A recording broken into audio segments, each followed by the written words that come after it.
ఒక ఉన్నత స్థాయి పదవిలో ఉండి కూడా చిన్న స్థాయి దిగువ స్థాయి వాళ్ళని, పీడిత తాడిత జనాలని గుర్తుపెట్టుకొని అటు అధికార హోదాతో ఆ ఉద్యోగాన్ని ఇటు కరీంనగర్లో దాదాపు ప్రతి సాహిత్య కార్యక్రమానికి తను టైం ఎక్కడి నుంచి తీస్తున్నారో కూడా తెలియదు. మామూలుగా చిన్న ఉద్యోగం చేసుకునే వాళ్ళమే వీలవుతుందా వీలు కాదా అనుకుంటూ ఉంటాం.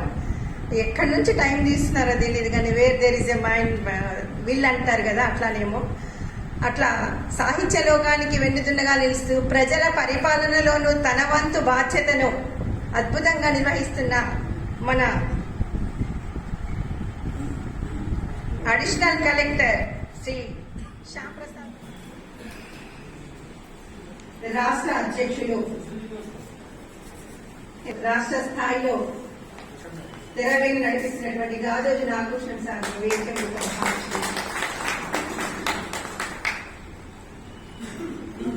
ఈనాటి పురస్కార గ్రహీత పరిచయాన్ని అందిస్తున్నటువంటి అసిస్టెంట్ ప్రొఫెసర్ తెలుగు విభాగం పూల వెంకటేశ్వర స్వామిని వేదిక మీద రావాల్సిందిగా కోరుతున్నాను. ఇక ఈనాటి కథానాయకులు పురస్కార గ్రహీత కూకట్ల తిరుపతి సార్ని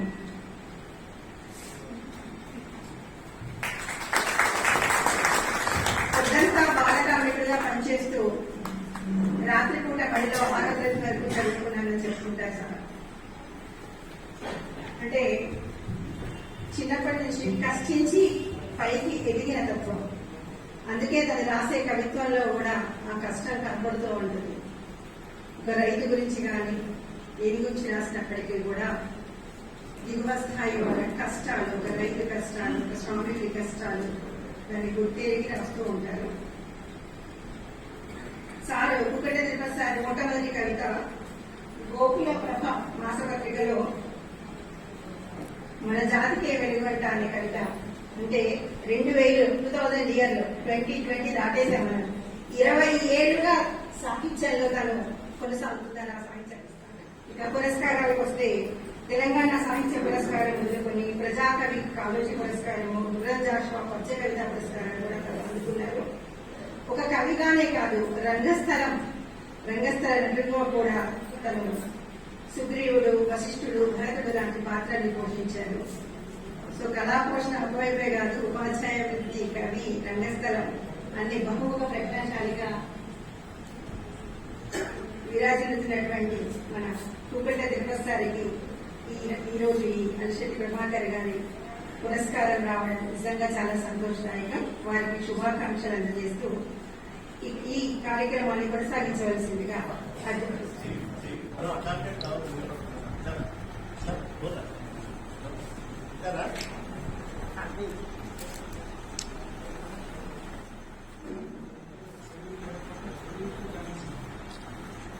జోహార్లు జోహార్లు జోహార్లు జోహార్లు అలిశెట్టి ప్రభాకర్కు ఈనాటి పురస్కార వ్యాఖ్య అందరికీ కూడా ముందున్నటువంటి పెద్దలందరికీ కూడా పేరు నమస్కారాలు. ఈరోజు కూకట్ల తిరుపతి ఈ పురస్కార ప్రదానం చేస్తున్న సందర్భంగా, నిజానికి కూకట్ల తిరుపతి జగమెరిగిన బ్రాహ్మణుడే, కానీ ఇప్పుడు సందర్భం కాబట్టి చెప్పాలి. అందరికీ తెలుసు కూకట్ల తిరుపతి ఒక మారుమూల గ్రామం నుంచి వచ్చినప్పటికీ, మానకొండూరు మండలం గ్రామం నుంచి వచ్చినప్పటికీ ప్రధాన స్రవంతిలో ఉన్నటువంటి కవుల సరసన నిలిచి ఈనాడు పురస్కారం అందుకుంటున్నాడు. మరి ఏమిటి అతని వెనుక ఉన్నటువంటి ఆ సాహిత్య కృషి అనేది కొద్దిగా మనం మాట్లాడుతున్నాం. కూకట్ల తిరుపతి అనగానే మనం ఏం కనబడుతుంది అని ఒకసారి మనం ఆయన కవిత్వాన్ని చూస్తే మొట్టమొదట కనిపించేది అతని యొక్క భాష. మన ఊళ్ళల్లో మాట్లాడేటువంటి అచ్చ తెలుగు భాష. ఇప్పుడు నాకైతే ఆయన కవిత్వం చదివినప్పుడు అలా ఏమనిపిస్తా అంటే పాల్గొనికి సోమన్న రాసినటువంటి విపదలు జరిగితే ఎట్లా ఉరుకుతుందో అట్లనే ఉంటుంది. అంత దేశీయమైనటువంటి శైలి, దేశీ కవిత్వం అనొచ్చు దాన్ని. అందులో ఒక్కటి కూడా ఒత్తక్షరం ఉండదు. మన ఊళ్ళల్లో మనం మాట్లాడేది అచ్చ తెలుగు భాష. ఆ తెలుగు భాషలో ఉండే 36 అక్షరాలతోటే మన వాళ్ళందరూ మాట్లాడతారు. అవే పదాలు ఉంటాయి. మీరు మీ పుస్తకం అంతా వెతుకుండ్రి. లేదు లేదు మన అచ్చ తెలుగులో 36 ఉంటాయి. ఆంధ్ర పదాలు కొన్ని మనం సంస్కృత పదాల అక్షరాలు కలిపినప్పుడు 56 అవుతాయి. మన అచ్చ తెలుగు అక్షరాలు మనం మాట్లాడతారు మన తెలంగాణలో. అంటే ఒత్తక్షరాలు ఉంటాయి. ఈ శేషాలు ఇట్లాంటివి ఉంటాయి. ఆహా విసర్గ ఇట్లాంటివి ఉండవు. అట్లా లేకుండా రాస్తే తిరుపతి యొక్క భాషా ప్రత్యేకత. అట్లనే అందులో ఏమి ఉంటుందంటే ఎక్కడ ఆగుడు ఉండదు. అంటే ఒక ఆశు కవిత ప్రవాహం.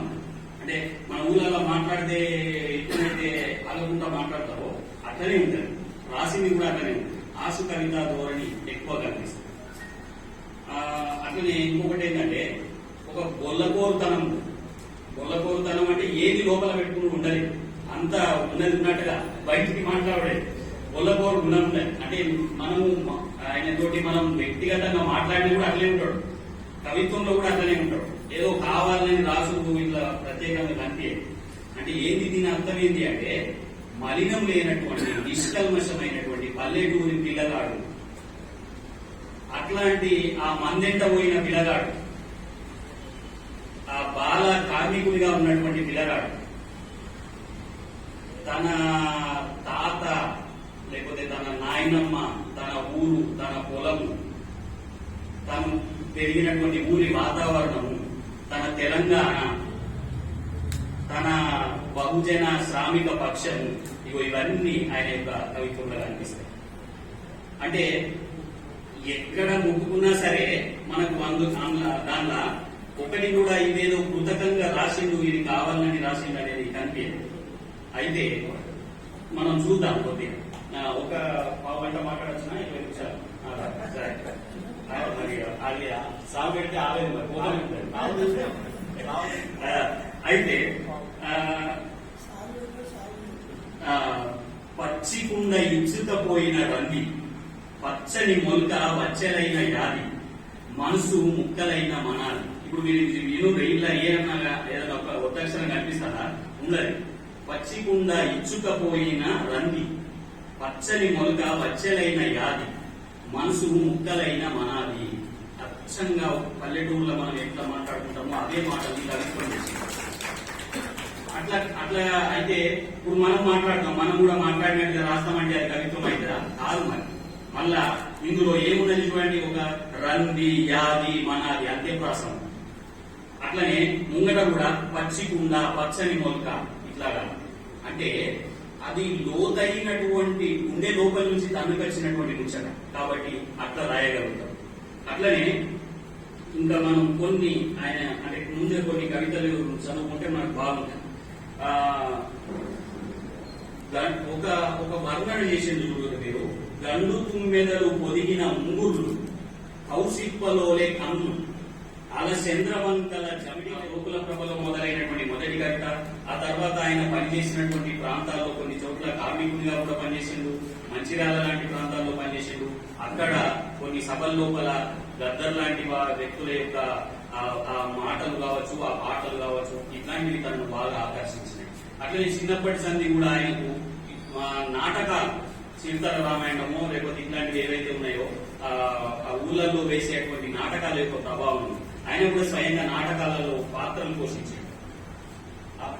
ఆ పాత్రలు నిజంగానే అంటే ఇప్పుడు మాట్లాడితే కూడా ఎక్కడన్నా ఇప్పుడు మనం చూసినాం కదా, అలిశెట్టి ప్రభాకర్ ఫోటోకు దండేయనే జై జై అని ఒక 10 సార్లు చెప్పిండు.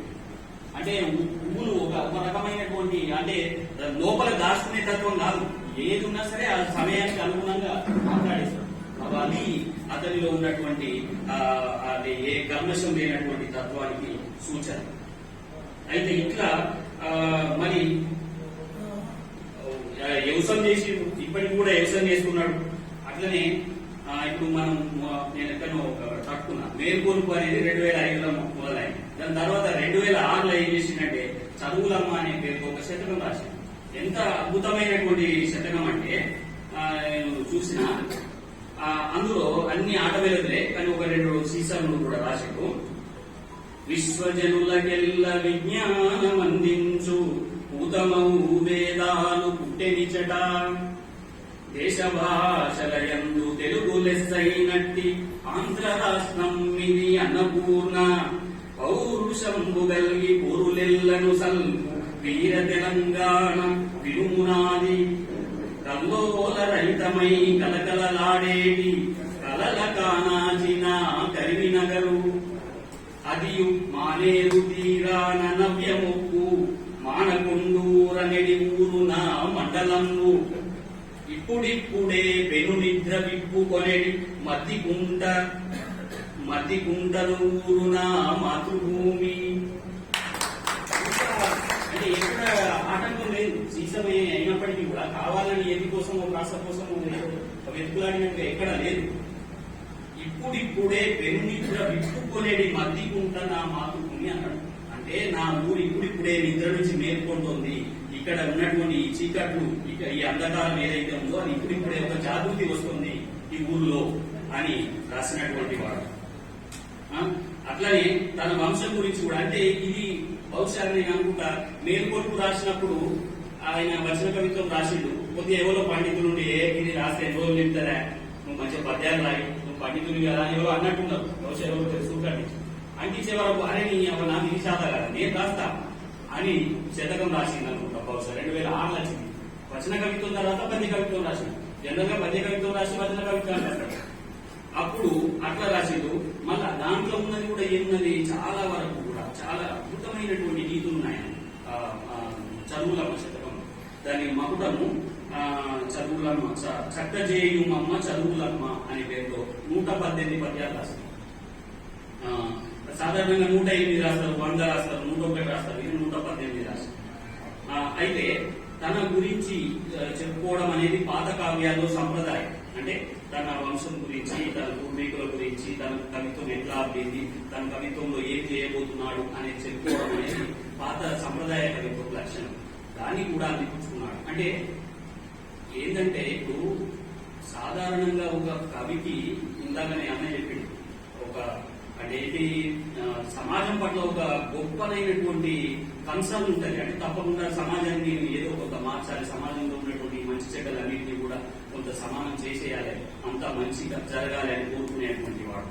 అట్లాంటి కవి కావాలన్నప్పుడు ఆయన పూర్వ సాహిత్య పరిజ్ఞానము, పూర్వ లాక్షణికుల యొక్క భావనలు ఇవన్నీ తెలియాలి. ఇప్పుడు ఆయన రాసింది మనం చూస్తేనేమో అరే ఈ పల్లెటూరు ముచ్చట్లు కవిత్వం అయితే దాన్ని మనం అనుకోవాలి. కానీ పల్లెటూరు ముచ్చట్ల కాకుండా ఏం చేసిన ఆయన ప్రామాణిక సంప్రదాయ వ్యాకరణాలని అధ్యయనం చేసి పద్యాన్ని రాశారు కదా. అది కూడా ఉన్నది. అంటే ఆయన ఒరలో 2 కత్తులు ఉన్నాయి, ఇదైనా కత్తి పెడతాడు, ఇదైనా కత్తి పెడతాడు. సో ఏమన్నాడు గమనించండి. చదువరు లేకున్న సంస్కారం ఉన్నట్టి ఊకట్ల వంశం పూర్విగలది అంకమ్మ కనకయ్య అపురూప గర్భాన జన్మించినానయ్య జగతిలోన. ఇట్లా మంచి నాని రాసింది 2007. నిజానికి 2007 నేను కూడా నాని రాసిన. నాకంటే చిన్నోడే 2 ఏళ్ళు, కానీ నాకన్నా ముందుగా కవిత్వం రాసింది. అంటే పుస్తకాలు వేసింది. 2005లో వచ్చింది, 2007 వచ్చింది మొదటి కవిత్వం. అంటే నేను ఉద్దేశం ఏంటంటే ఇక్కడ నేను కూడా అప్పుడు 2007లో రంగుల బిల్లు అనే నాణ్యాలు రాసిన. ఇద్దరు ఎవరికెవరు ఎరగలేదు, కానీ ఆయన కూడా నాణ్యాల పుస్తకం వేసింది, నేను కూడా నాణ్యాల పుస్తకం వేసిన. అది 100వ జయంతి సంవత్సరం అని దశాబ్ది ఉత్సవం జరిగింది. అప్పుడు హైదరాబాద్ లో తెలుగు యూనివర్సిటీలో జరిగింది 2007. అందులో మనం కొన్ని చూస్తే ఎట్లా ఉన్నాయి ఆ నాని. తచ్చురం కూసై పొయ్యిల గాలిన కలల కోస్తాంది కండ్లల్ల మెరుస్తాంది. తచ్చురం కూసై పొయ్యిల కాలిన కలల కస్తాంది కళ్ళల్ల మెరుస్తాంది. ఇది ఒక నాని. అంటే 4 పాదాల్లో ఒక 20 నుంచి 25 అక్షరాల్లో ఉండే విధంగా రాశాడు. అయితే ఇక్కడ ఏమిది, దేని పట్ల ఉన్నది తపన, ఆయన వస్తువు ఏమిటి అనేది మనం చూడాలి ఎప్పుడైనా సరే. ఇప్పుడు ఒక రమణీయమైన వర్ణన చేయొచ్చు. ఒక కవికి ఆకాశంలో ఉన్నటువంటి నక్షత్రాలు అందమైనటువంటి ఒక స్త్రీ జడలో ఉన్నటువంటి తామ పువ్వులాగా, మల్లె పువ్వులాగా కనిపించచ్చు. కానీ మరొక కవికి అది ఒక వ్యాధిగ్రస్తుని ఒక పుల్లలాగా కనిపించచ్చు. అంటే ఎక్కడ అతని యొక్క భావనలో తేడా ఉంది. ఆ భావన ఎవరి కోసము అని అన్నప్పుడు ప్రజల కోసం చేస్తున్నాడా, లేదంటే తన సొంతం కోసం, తన భావన లోకాల్లో వేరించడానికి చేస్తున్నాడా, ప్రజల్లో ఏమైనా మార్పు కోసం చేస్తున్నాడా? ఇక్కడ చూస్తే ఏం కనిపిస్తుంది, అక్షరం పూసి అయింది, ఆయన కళ్ళల్లో మెరుస్తాడట. ఎందుకు అంటే వ్యవసాయం అంతా ఎక్కడిదక్కడ చిందరవందర అయిపోయింది, ఆ ప్రపంచీకరణ ప్రభావం ఉన్నది, దాని వలన అట్లా దానికోసం మదన పడుతున్నాడు. ఇంకొక చోట చెదిరిన చేతి వృత్తులు ప్రపంచీకరణ దూసిన చురకత్తులు, చెదిరిన చేతి వృత్తులు ప్రపంచీకరణ దూసిన చురకత్తులు. మంచిగా క్లియర్ గానే మనకు అర్థమైంది. చేతి వృత్తులన్నీ ప్రపంచీకరణ వల్ల చేరిపోయాయి. అయితే ఇక్కడ ఒక గమ్మతి ఉన్నది చూడు. ఆయిల్ల ఆనర్చి ఆకిట్లా అడ్డు దడిసినాయి, ఆయిల్ల ఆనర్చి ఆకిట్లా అడ్డు దడిసినాయి. మీరు ఇవన్నీ ప్రామాణిక భాషలు ఎట్లుంటాయి? వా అనే అక్షరంతో మొదలైంది. ఆయిల్ల ఆనర్చి ఆకిట్లా అడ్డు దడిసినాయి, నా భాష బతుకు చిత్రం అని దానికి ముగింపు. అంటే నా భాష తెలంగాణ బతుకు, నా భాషలో కొద్దిగా ఏదో మీకు అది ఏదో మీ ప్రమాణం ప్రకారం ఉండకపోవచ్చు, కానీ దానిలో ఒక సొగసు ఉంది, ఒక సౌందర్యం ఉంది. నేను ఇట్లనే 97లో మేము పండిత శిక్షణ చేసేటప్పుడు మా సార్ వచ్చి అన్నాడు, ఈ కరీంనగర్ ఎట్లా మాట్లాడతారు, ఎన్నో సార్లు సందులు జరిగినప్పుడు ఆ వకారం పోయి ఆగానే మారుతుంది. అది ఆంధ్రలో కూడా ఎక్కువ తక్కువ వాడతారు, కానీ డైరెక్ట్ గా వాడరు. అంటే ఒకటి ఏంటంటే మనము తెలంగాణ నుంచి ఆలోచించినప్పుడు మన యొక్క తెలంగాణ చాలా విషయాల్లో కూడా ఒక న్యూనతకు గురి చేయబడింది. భాష విషయంలో, మన సంస్కృతి విషయం లోపల, మన వ్యవహారం విషయం లోపల ఏమనంటే మన పాత్రలను కూడా కించపరిచేటువంటి అప్పుడు దానికోసం కొట్లాడేటువంటి ఒక తత్వము నా భాష గొప్పలే. ఇప్పుడు మనం ఇంతకు ముందే చెప్పుకున్నాం కదా, కౌశిక్ పర్వలే కాదు అలచంద్రవంకల జవిడి రెప్పలు అన్నప్పుడు ఎంత సౌందర్యం ఉన్నదన్న. కాబట్టి మన భాష ఏం తక్కువ కాదు అనేటువంటి ఒక ఏమి దాని ధిక్కారం అంటామా లేకపోతే ఆత్మగౌరవం అంటామా, అట్లాంటిది మనకు తిరుపతి యొక్క కవిత్వంలో కనిపిస్తుంది. ఈ శతకం కూడా గమనించిన పేరుతో ఒక వచన కవిత్వం పుస్తకం, అట్లనే మరొకటి ఆరుద్రపూర్ అనే పేరుతో మరొక పుస్తకం వచ్చింది. ఇవి 2015లో వచ్చినాయి. ఈ రెండు పుస్తకాలు కూడా నిజానికి ఆయన యొక్క పరిణత దశకు, ఆయన కవిత్వంలో ఒక చేయి తిరిగినటువంటి దశకు నిరూపణంగా సాక్ష్యంగా నిలుస్తాయి. ఆరుద్రపూర్లో రాసినటువంటి కవిత్వం అంతా నిసర్గ రమణీయమైన. 39 సంవత్సరాలు అయినా కూడా ఆయన కవిత్వం వింటేనే నరనరాలన్నీ ఉప్పొంగుతాయి, మన రోమాలు నిక్కబొడుచుకుంటాయి. ఎందుకు మరి, ఎందుకు అంత ప్రభావవంతంగా ఆయన కవిత్వం ఉంటుంది అంటే, అలిశెట్టి ప్రభాకర్ కవిత్వం రాయాలని కవిత్వం రాసిన వాడు కాదు. కవిత్వం రాయకుండా ఉండలేని పరిస్థితుల్లో, సమాజం తనని కలవరపరిచిన పరిస్థితుల్లో, తను జీవించిన స్థలకాల పరిస్థితుల లోపల చుట్టూ నెలరేపుతున్న ఒక అల్లకల్లోలమైన వాతావరణం నుంచి అనివార్యంగా అతను కవిత్వం రాశాడు. అత్యంత ప్రేమపూర్వకంగా తన ప్రాణమంతా అక్షరాల్లో నింపి కవిత్వం రాసిన వాడు అలిశెట్టి ప్రభాకర్. అందుకే ఆయన బ్రతికింది 39 ఏళ్ళైనా కూడాను 100 ఏళ్ల వరకు కూడాను నిలిచి ఉండేటువంటి కవిత్వాన్ని అలిశెట్టి సృజించాడు. కవిత్వం ఎంత ప్రభావవంతమైందంటే, నాకు అనుకున్నాం, అంటే సభలు అనుకున్నాం, అసలు ఏం చేస్తుంది కవిత్వం, ఎందుకు రాయాలి కవిత్వం అంటే, అలిశెట్టిని గమనిస్తే కవిత్వం ఏం చేస్తుందో మనకు తెలుస్తుంది. ఇక తర్వాత ఎవరి పేరైనా చెప్పుకోవచ్చు. ఆయన జీవించినటువంటి జగిత్యాల ప్రాంతంలో చెలరేగినటువంటి జగిత్యాల జైత్రయాత్ర నాగదాసు లక్ష్మణరావు గారు కూడా దాంట్లో భాగస్వామిగా ఉన్నారు ఇవాళ వేదిక మీద. మరి ఇక్కడ ఏ వ్యక్తి అయినా సరే ఎందుకు అంటే, ఇందాకే అందరూ చెప్పినట్టుగా సమాజం కోసం, సమాజంలో ఏదో మంచి జరగాలన్న తపనతోటి, ఇప్పుడున్న సమాజం ఇంతకంటే మెరుగ్గా ఉండాలన్న ఒక కోరికతోటి కవులు స్పందించి కవిత్వాన్ని రాస్తున్నారు. ఇవాళ కవిత్వం రాస్తే ఏదో అదొక వ్యాపార వస్తువు కాదు, లాభాలు వస్తాయన్నది కాదు, ఇంకా దాంతో ఒక వృత్తిగా స్వీకరించి ఏదో మనం లాభాలు పొందాలని కూడా కాదు. ఎడతెరిపి లేని దగ్గు, అడుగు కదపనీయని ఆయాసం, ముద్దలు ముద్దలుగా రక్తం పడుతున్నప్పటికీ కూడాను నేను కవిత్వం రాయడాన్ని ఆపలేదు, నాలో విలువల్ని భగ్నం చేసుకోలేదు అని చెప్పుకుంటాడు అలిశెట్టి ప్రభాకర్. మరి అది కదా కవిత్వం అంటే. అందుకే కదా ఇవాళ ఇంత సజీవంగా ఉన్నది. చుట్టూ పల్లెలన్నీ ప్రజలందరూ కూడాను ఒక దోపిడీ వ్యవస్థకు అబంధ హస్తాల్లో చిక్కి విలువలాడుతున్నప్పుడు అలిశెట్టి ప్రభాకర్ తన కళాన్ని పెట్టాడు. ఎక్కడో యూనివర్సిటీ లోపల ఉన్నటువంటి విద్యార్థులందరూ కూడాను ఆ పల్లె జీవితాల్ని, ఆ పల్లె ప్రజల జీవితాన్ని చూసి గ్రామాలకు తరలండి అన్న ఒక నినాదంతో ఆ రోజు గ్రామీణుల జీవన వ్యవస్థను అధ్యయనం చేయడానికి, వాళ్ళ స్థితిగతులు, ఆర్థిక సామాజిక స్థితులు ఎట్లా ఉన్నాయి, అంతరాలన్నీ ఎట్లా ఉన్నాయని అధ్యయనం చేయడానికి ఎక్కడో చదువుకుంటూ ఆనందంగా ఉండాల్సినటువంటి విద్యార్థులు కూడా ఆనాడు గ్రామాలకు తరలండి అన్న ఒక పిలుపుతోటి పల్లెలకు వచ్చి వాళ్ళతోటి తిని, వాళ్ళతోటి తాగి, వాళ్ళ దగ్గర ఉండి ఆ ఉండి వేస్తున్న ఈగలు వాళ్తున్న, దోమలు వాళ్తున్నటువంటి వాళ్ళ పరిసరాల లోపల జీవించి వాళ్ళ జీవితాన్ని అధ్యయనం చేసుకుంటారు. అది మనందరికంటే ఎక్కువ ఇవాళ నారదాసు లక్ష్మణరావు గారికి అది పరిచయం. చూశారు, అందులో భాగస్వామయ్యారు. అట్లా తన చుట్టూ ఉన్నటువంటి ఆ సంక్షోభభరితమైనటువంటి ఆ జీవితాన్ని చూసిన తర్వాత అలిశెట్టి ప్రభాకర్ చదువుకుంది నిజానికి ఇంటర్మీడియట్. అంటే ఇవాళ ఊర్ల పూకర్ల కవిత్వం చెప్పినప్పుడు తాను ఒక తెలుగు పండితుడు, తాను ఒక తెలుగు లెక్చరర్. సాహిత్యంలో ఉన్నటువంటి లోతులన్నీ కూడా వస్తువులు ఏంటి, శిల్పాలు ఏంటి, ప్రతీకలు ఏంటి, ఎట్లా ఉంటుంది కవిత్వం, దాని ప్రభావం, ప్రతిఫలనాలు ఎట్లా ఉంటాయి అన్నది కూడా వాళ్ళు బాగా చక్కగా విశ్లేషించగలుగుతుంది. కానీ అలిశెట్టి ప్రభాకర్ కు ఆ సాహిత్యం లోతులు గాని, ఆ భాషాపరమైనటువంటి చదువుకున్నవాడు కాదు. కానీ అతనికి ఎట్లా అబ్బింది, ఆ రసశాస్త్రం అంతా ఆయనకి ఎట్లా అబ్బింది అనేది మనం చెప్పలేం. కానీ ఆ జీవితాన్ని దగ్గరగా చూసినప్పుడు ఒక వేశ్య గురించి సోద చెప్పింది స్వాగతోపన్యాసంలో. ఒక వేశ్యను మొట్టమొదటిసారిగా కవితా వస్తువుగా చేసుకొని అంత ఆర్ద్రంగా ఆ జీవితం లోతుల్లోకి వెళ్లి 4 వాక్యాల లోపల చెప్పినటువంటి ప్రభావవంతమైన కవిత ఇంతవరకు తెలుగు సాహిత్యంలో మరో చెప్పలేదు. అంటే ఏంటి, అక్కడ ఆయనకున్న ఆర్తి, వేశ్యను చూసే చూపులు, మగవాళ్ళ చూపులు అనేకం వేరేగా ఉంటాయి కావచ్చు, కానీ ఒక కవి చూపు, ఒక కరుణ నిండిన కళ్ళ చూపు అక్కడ ఎట్లా ఉంది అంటే ఆమె దైనందిన జీవితంలో, దైన్యం నిండిన జీవితంలో ఉన్నటువంటి అట్లా రాయగలిగాడు.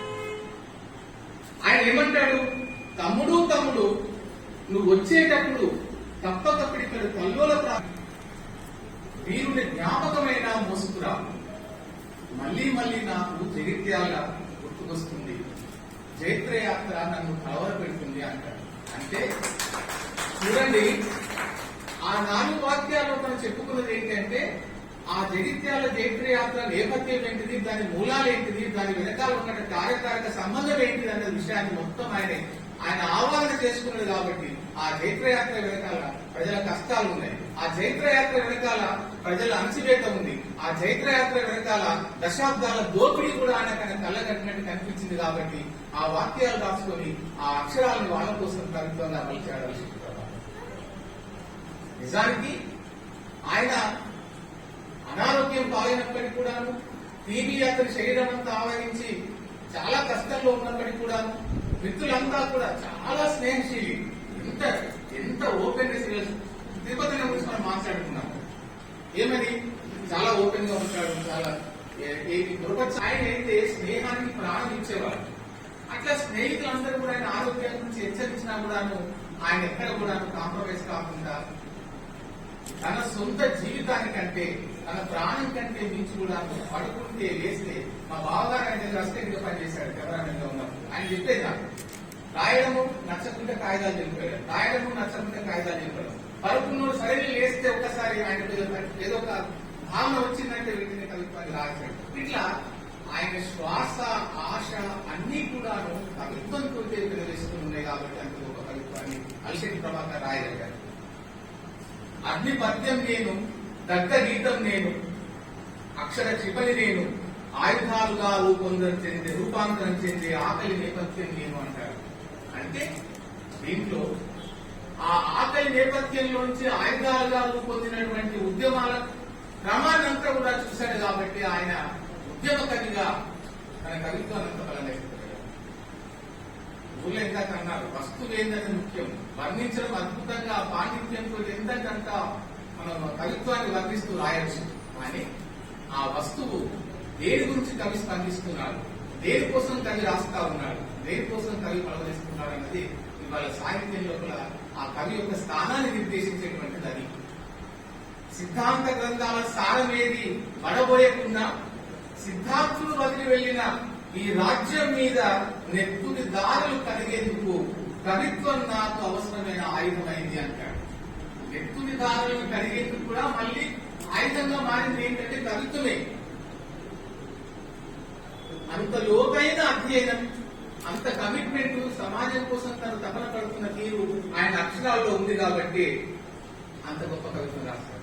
ఏ మార్క్సిస్ట్ సిద్ధాంతకర్తలు కూడాను, ఏ విప్లవోద్యమంలో పనిచేసిన వాళ్ళు కూడాను చెప్పకంటే ముందే అలిశెట్టి ప్రపంచీకరణ గురించి గొప్పగా చెప్పాడు. ఏ దేశం శిరస్సు మీద మోపిన పాదాలైనా హోదాలైనా సామ్రాజ్యవాదాలే అంటాడు. అంటే ఈయన సాహిత్యం కూడా, కవిత్వం కూడా ఎంత సులభంగా ఉంటుందంటే అలతి పదాలతో సామాన్యులకు కూడా అందేట్టుగా, తర్వాత ఆ పదబంధాల మధ్య ఉన్నటువంటి ఒక అద్భుతమైనటువంటి ఆ లయ కూడాను ఆయన కవిత్వానికి చాలా అందరినీ ఆకట్టుకునేట్టుగా చేసింది. దానికి ఇట్లా గొంతుకొస్తే పాట ఆగిపోదు, అది ముక్త కంఠం. గొలుసులేస్తే పోరు నిలిచిపోదు, అది ప్రజాయుద్ధం అంటారు. వెయ్యిలను హత్య చేసినప్పుడు రాజ్యం ఒక రకంగా రక్షగట్టి చేసినప్పుడు భయపడలేదు ఆయన. మనం కవిత్వం రాస్తున్నప్పుడు ఎన్నో రకాలుగా మనకు ప్రతిబంధకాలు ఉంటాయి. ఇది రాయచ్చా రాయలేదా, రాస్తే ప్రభుత్వం ఏం చేస్తుంది, పాలకులు ఏం చేస్తారు, ఎట్లాంటి థ్రెట్ వస్తుందన్న మీమాంసలో ఉండడం సహజం. మనం కూడా రక్త మాంసం ఉంది, కుటుంబాల నుండి సంసారాల నుండి జీవిస్తున్న వాళ్ళు కాబట్టి భయపడతారు. కానీ దాన్ని దేన్ని లెక్క చేయకుండా అలిశెట్టి ప్రభాకర్ అట్లాంటి ప్రభుత్వానికైనా కూడా ఎక్కడైనా హెచ్చరికలు జారీ చేస్తాయి. మొత్తం పుస్తకం అంతా చూసినప్పుడు ఆయన రాసిందంతా కూడా ఉద్యమాల గురించి, ప్రజల మీద జరుగుతున్న అణచివేత గురించి, తర్వాత అన్నార్థుల గురించి, ఆకలితో ఉన్న వాళ్ళ గురించి, మొత్తం ఆయన కవిత్వం నిండా ఉన్న ఆయన వస్తువులన్నీ కూడా అవే ఉన్నాయి. అందుకే ఆ కవిత్వం ఇంతకాలం నిలుస్తూ వస్తుంది. శ్రీశ్రీ కవిత్వం తర్వాత మనం ఎన్నోసార్లు చెప్పుకున్నాం, అత్యధికంగా కోట్ చేయబడ్డ కవిత్వం ఎవరిది అంటే ఆయనది. జగిత్యాలలో ఆ ప్రాంతాల లోపల విప్లవోద్యమాలు నడుస్తున్నప్పుడు ఆ గోడల మీద నినాదాలుగా ఈయన కవిత్వం అన్ని కూడా, ఆయన కవిత్వ పాదాలన్నీ నినాదాలుగా గోడలన్నీ తిరిగేవి. నేను జగిత్యాల వాసిని కావడం వల్ల, నాకంటే ఒక 2 సంవత్సరాల పెద్దవాళ్ళు మాత్రమే, ఆయనతోటి సాన్నిహిత్యం ఉండడం వల్ల నేను కవిత్వంలోకి రావడానికి కూడాను ఆయన ప్రేరణనే కారణంగా నేను చెప్పుకోవాలి. సాహిత్యం చాలా బోలా మనిషి, చాలా ప్రేమ మనిషి. అట్లా జగిత్యాల నుంచి కరీంనగర్కి, కరీంనగర్ నుంచి హైదరాబాద్ ఇట్లా ఆయన మార్పుకు వచ్చిన క్రమం లోపల ఆయన చూస్తున్న ఆ మానవ సంబంధాలన్నీ కూడా ఎక్కడ కూడా పరివార సంబంధాలు, పైపైన ఉన్న సంబంధాలు, అసలు కడిలేని సంబంధాలను చూసి అతని కవిత్వాన్ని చాలా ప్రభావవంతంగా రాశాడు. ఆయన కవిత్వం నిండా ఒక కర్ణ నిండి ఉంటుంది, ఒక తడి నిండి ఉంటుంది ఆయన కవిత్వం. అయితే ఇట్లా ఈ అలిశెట్టి ప్రభాకర్ గురించి మనం మాట్లాడుకుంటున్నప్పుడు కవిత్వం కూడా ఇవాళ తెలంగాణ ఉద్యమం జరిగిన సందర్భంలో ఒకవేళ అలిశెట్టి బ్రతుకుంటే కనుక శ్రీశ్రీలు కానీ, దాశరథులు కానీ అందరు గొప్ప వ్యక్తులు అయిన కవులు అయినా కూడా వాళ్ళకి ఏమాత్రం మించకుండా, తగ్గకుండా ఒక మహాకవిగా ఇవాళ తెలంగాణ మట్టి నుంచి ఒక మహాకవిగా ఎదిగేవారు జీవించిన తక్కువకాలమైనా కూడాను చాలా అసలు గుండెలకు హత్తుకునే కవిత్వం రాసిన వాళ్ళు. అయితే ఇంకా ఎక్కువ సమయం తీసుకోకుండా మాట్లాడే వాళ్ళు అర్థులు బాగున్నారు. నాగరాజు లక్ష్మణ్ విలువలకు తగ్గకుండా ఉద్యమ సందర్భంలో అనేక సాహిత్య వ్యాసాలు కూడా రాసిన తర్వాత ఉద్యమానికి సపోర్ట్ కాదు విప్లవోద్యమ వ్యాసాలు రాశారు సార్. తర్వాత తెలంగాణ ఉద్యమంలో రాశారు. అదైతే మన శ్యామ్ సార్ అయితే చిత్రం సాహిత్యంలో మనలాగా కవిత్వం రాని ఇంతకుముందు పొందిన అవార్డు అంటే ఏవో కొనుక్కున్న అవార్డు కాదు, మిత్రులారా, కొనుక్కునే అవార్డులు కూడా ఉంటాయని తెలుసు.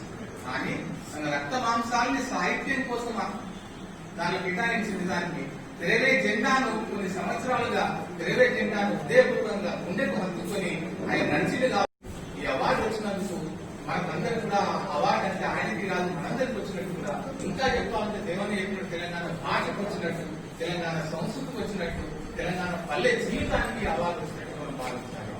ఓలా మనిషి నిజానికి ఆయన జీవితం అంతా కూడా ఫలితనం ఉంది, పచ్చిపాల సుగంధం ఉంది ఆయన లోపల. ఆయన మాటలు మాట్లాడిన అట్లే ఉంటుంది, ఆయన కవిత్వం అట్లే ఉంటుంది, అన్నిటికీ మించి ఆయన వ్యక్తిత్వం కూడా అట్లాగే ఉంటుంది. మా అందరి కూడా అత్యంత ప్రీతి పాత్రుడు, ప్రేమ పాత్రుడు తిరుపతి. అందరి నోళ్ళలో నాలుకలాగా ఉంటారు దేవదాసు. వచ్చిన సంగీత మిత్రులను కరోనా కాదని కూడా వచ్చిందంటే తిరుపతి మీద ప్రేమతోనే వచ్చారు. కాబట్టి తిరుపతి మరింత సమర్థవంతం అంటే ప్రతిభావంతమైన కవిత్వం రాయాలని, మరింత అవరణ ఎన్నో తీసుకోవాలని కోరుకుంటూ, సదాశ్రీ ఒక మాట అన్నాడు, అన్న నా టీవీ కోసం అలశెట్టి గురించి పాట రాయాలంటే నిజమే నా కవి అత్యంత అభిమానమైన కవి అలశెట్టి, ఇంతవరకు ఆయన గురించి పాట రాయలేదు అని ఇవాళ ఎందుకో పాట రాయాలను ఆ పాట రాసిన ప్రసంగాన్ని చూపిస్తాను. ఇంకా ఎక్కువ సమయం తీసుకుంటున్నాను. పాట రాసిన పాట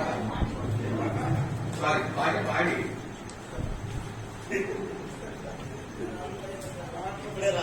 అయితే ఈ పాట లోపల పల్లవి మాత్రమే నా వాక్యంగా తేలిస్తే రకంగా వచ్చింది అంటే ఆయన కవిత్వం, ఆయన వ్యక్తిత్వం, సామాజిక చింతన అంతా కూడా ఈ పాటలో ఉన్నట్టుగా నాకు అనిపించింది. నేను పల్లవి మాత్రం ఆయన మళ్లీ రావాలని కోరుకుంటూ రాసినటువంటి పల్లవి, ఆ 4 వాక్యాలు మాత్రమే నా నిజానికి అయినా పాటగా పేర్చాను. పోలీసోడు అరే పాడకురా అంటే బుద్ధులు తిడతారు కదా పోలీసులు. అరే పాడకురానికి బుద్ధులు తిడితే అరే పాడతారని బుద్ధులు తిట్టుకుంటే వాడిన పాట. అట్లాంటి అంటే అంత అభినివేశంతో పనిచేసిన వాడు.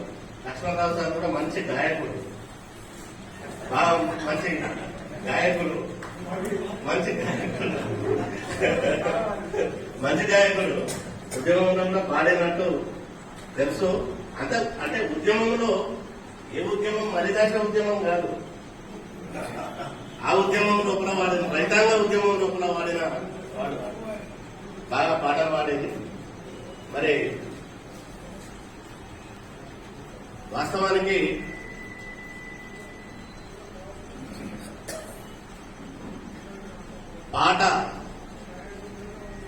పాట స్థాయికి అంటే కవిత్వం అంటే కవిత్వం చదువుతుంటే, కవిత్వం చదవడానికి కవి లేచి నిలబడితే జనం పారిపోయే కాలం లోపల తను 1980 లోపల YMCAలో కవితా చిత్ర ప్రదర్శన పెట్టి యువకుల దగ్గరికి తీసుకుపోయి, విద్యార్థుల దగ్గరికి తీసుకుపోయి, విద్యార్థులు చాలా విపరీతంగా ఆదరించి వాళ్ళ కళాశాలల లోపల, విశ్వవిద్యాలయాల లోపల వాళ్ళు ఈ చిత్ర ప్రదర్శన ఏర్పాటు చేయించుకుంటే అప్పటి సమకాలీన లబ్ధ ప్రతిష్ఠులైన కవులు వాళ్లకు ఈర్ష్య పుట్టి వాళ్ళు ఈయనకు బాగా పేరు ప్రతిష్టలు వస్తున్నాయని, ఆయన కొట్టి కవిత్వాలు రాయగలుగుతాడు, పొడుగు కవిత్వాలు రాయలేడు అని ఒక ప్రచారం కూడా చేశారు. న్యాయశాస్త్రానికి పెద్దలు శ్రీ కందుకూరి విజయ్ గారు, ముఖ్య అతిథిగా వచ్చినటువంటి గౌరవ ఎమ్మెల్సీ శ్రీ నాదరి లక్ష్మణరావు గారు, మరి ఈరోజు పురస్కార గ్రహీత పెద్దలు తిరుపతి గారు, వేదిక అలంకరించినటువంటి పెద్దలు ఆది నాగకృష్ణ గారు, అన్నగారు జగన్ గారు, అలాగే మిత్రులు వెంకటేశ్వర గారు, వినోదాని గారు, సివి కుమార్ గారు, మిగతా వేదిక ముందు కూడా పేరు పేరు నమస్కారం తెలియజేస్తా ఉన్నాం.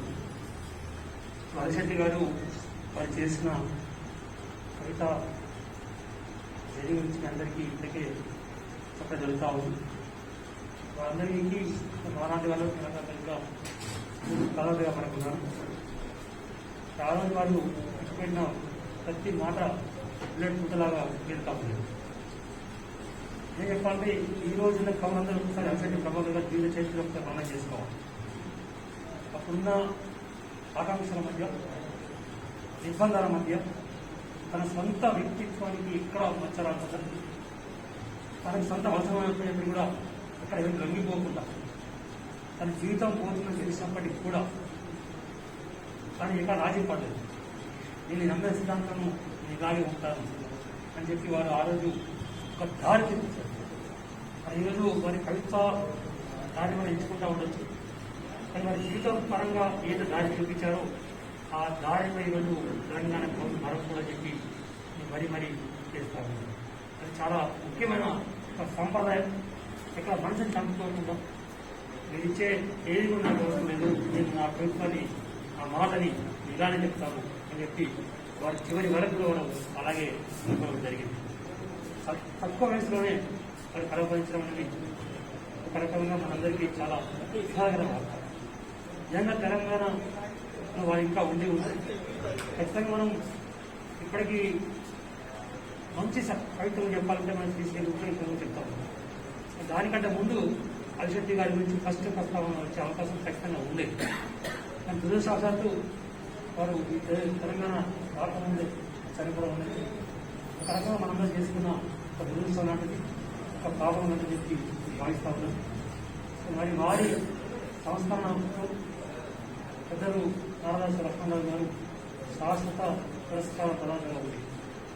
అంటే ఒక పురస్కారానికి ఎవరికి ఇస్తా ఉన్నామని ఎంత పెద్ద ముఖ్యమో ఎవరికి ఇస్తా ఉన్నారు చాలా అది నిజంగా చాలా కష్టమైన విషయం.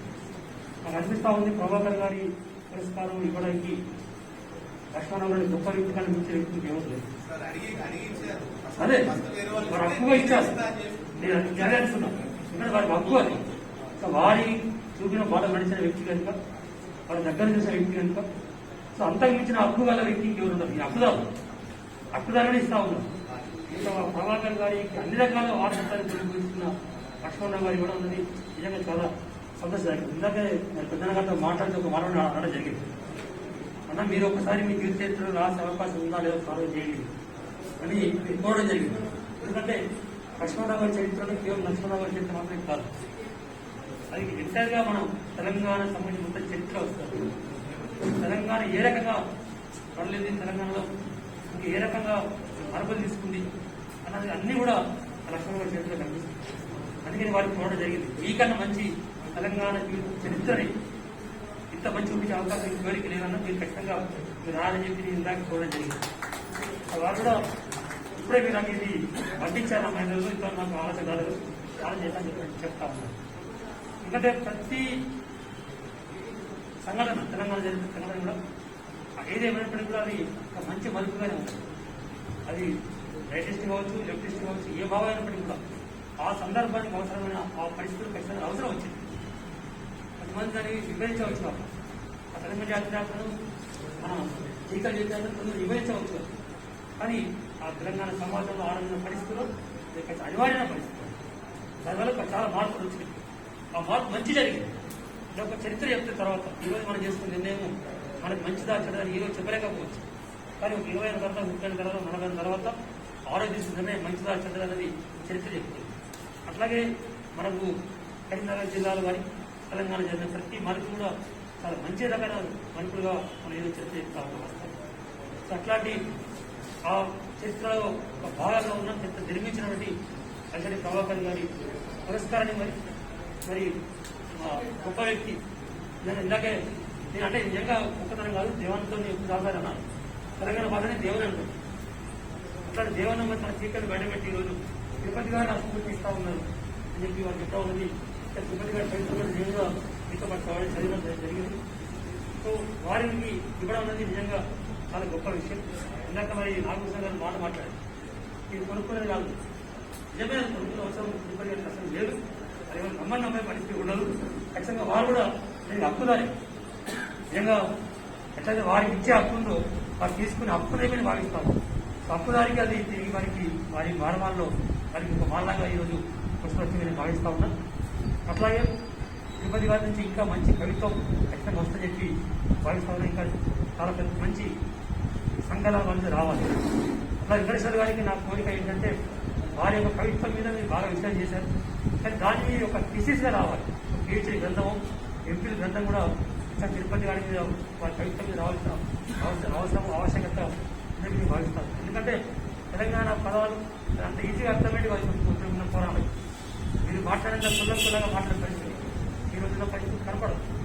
నిజంగా సాహిత్య చదువుకునే వ్యక్తులు కూడా కావచ్చు.